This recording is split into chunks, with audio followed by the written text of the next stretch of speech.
Hello అందరికీ. ఇవాళ బీరకాయ, పెసరపప్పు, టమాటా, మెంతం కూర కాంబినేషన్ తోటి కర్రీ చేస్తున్నా. దానికి కావాల్సినవి ఉల్లిపాయలు, పచ్చిమిర్చి, కొంచెం కరివేపాకు కూడా యాడ్ చేసిన. సో ఇవన్నీ ఇప్పుడు మనం నూనెలో వేసుకుందాం. సో ఇప్పుడు ఉల్లిగడ్డ వేద్దాము, పచ్చిమిర్చి.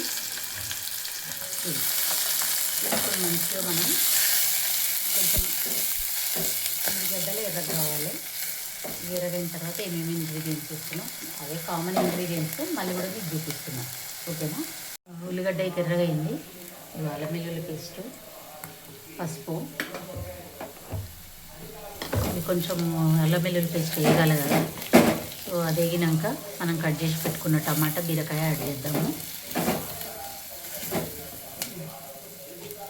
ఇప్పుడు టమాటా వేసేస్తున్నాం.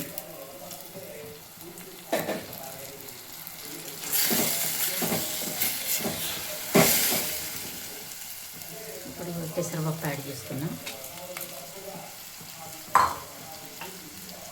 తర్వాత బీరకాయ,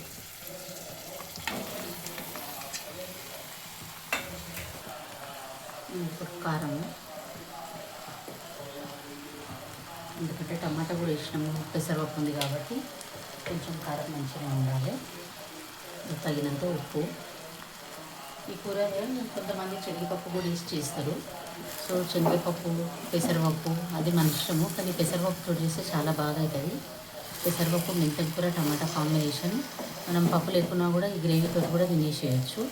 కానీ ఈ కూరని మాత్రం అసలు నీళ్ళు పోయద్దు. నీళ్ళు పోయకుండా పైన మూత పెట్టి దాని మీద ఎసరు పోయాలి. ఎసరు పోసి సిమ్ మీద పెట్టి మధ్య మధ్యలో కలుపుతుంటే చాలా బాగా అవుతుంది. ఈ మూత పెడుతున్నా, దీని మీద ఇట్లా వాటర్ పోసుకోవాలి. వాటర్ పోసుకొని మధ్య మధ్యలో మనము కలుపుకుంటూ చేస్తే చాలా బాగా అవుతుంది. ఇప్పుడు చూద్దాము, కూర ఆల్మోస్ట్ అలా అయిపోయి ఉంటుంది.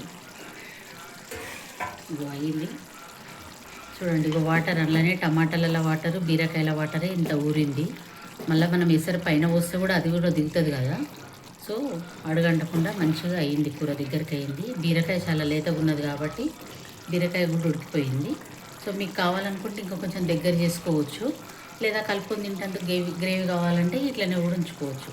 సో ఓవరాల్గా బీరకాయ, పెసరపప్పు, మెంతం కూర, టమాటా రెడీ. సో నచ్చితే లైక్, షేర్, సబ్స్క్రైబ్. బాయ్.